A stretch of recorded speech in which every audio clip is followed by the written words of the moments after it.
Happy Wednesday, everyone. I hope that you are doing fantastic. I am Ann Darda. I am a professional psychic and spiritual teacher in Western New York. And I actually am going to be at Lilydale next Tuesday for my Advanced Astral Travel workshop. This Saturday, I will be at the Three Rivers Psychic Fair in Pittsburgh, Pennsylvania. So I hope to see people in either one of those locations. So I just wanted to talk for a few minutes about advanced astral travel. What exactly does that mean? So advanced astral travel, astral projection, or out-of-body experience, OBE, is when your consciousness or your astral body, your soul, leaves your body for a short amount of time and goes into, more of the astral space, and you can wander, and you may do this without realizing that you're doing it. So these are intentional travelings that people want to do for various reasons. So another term for it is remote viewing, that's more used in government purposes. But the idea is, this has been an ancient thing. The Egyptians viewed the soul as Ba, that can hover over outside of the physical body by the Ka, which is the subtle body. Shamans across the world, around the world, have a form of astral travel to seek healing of any of the bodies, whether it be the physical, spiritual, mental, or emotional body of somebody else or themselves, but usually it's for others in their tribe, that they do astral travel to, and it's even referred to as, finding soul, pieces of your soul, soul fragments, things like that, that shamans do.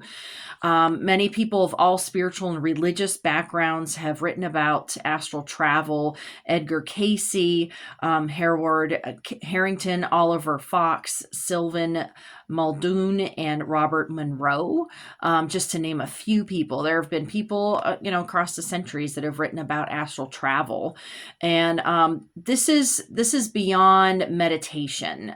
This is the next step of just visualizing astral, but actually having your soul, your consciousness leave your physical body to do that.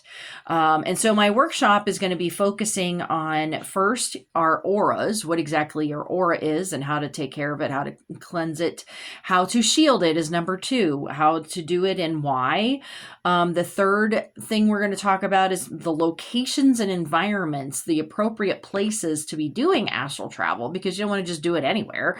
You have to be in a very specific location to do this. And then the actual advanced travel itself. We will talk about different crystals that are helpful to astrally project, various meditations, and then traveling to specific locations in those meditations, and how our different selves are interconnected, that it is crucial to doing these different abilities. So you can't just ignore your physical or emotional or mental bodies to actually travel. So these are some different things that we're going to be covering in my workshop, but it's also just things that you may not even realize you do. And sometimes people do this when they're dreaming, when they're sleeping, and yet you really don't have any control over that if you're sleeping. And so taking that to the next step, if you're finding that you are actually projecting when you're sleeping, if you're coming back from dreams, and I talk about this in my DreamWorks class that I'm going to be having in the fall here in Batavia. I'm going to be having my DreamWorks class, a workshop on how to do that. But and that's concerning lucid dreaming as well as actually projecting while you're dreaming.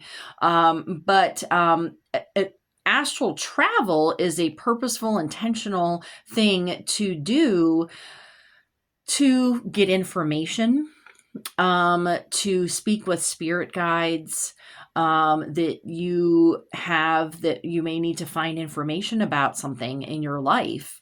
And so we're just going to be talking about those different types of things and how to do it and why to do it and what are the different techniques.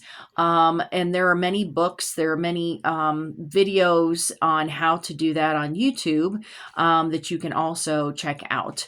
But I just wanted to break down a little bit because I think that it's tossed around a little bit, and it's a little blurry between what is astral travel versus meditation versus dreams. And so there's a little bit of a difference out of each one of those things.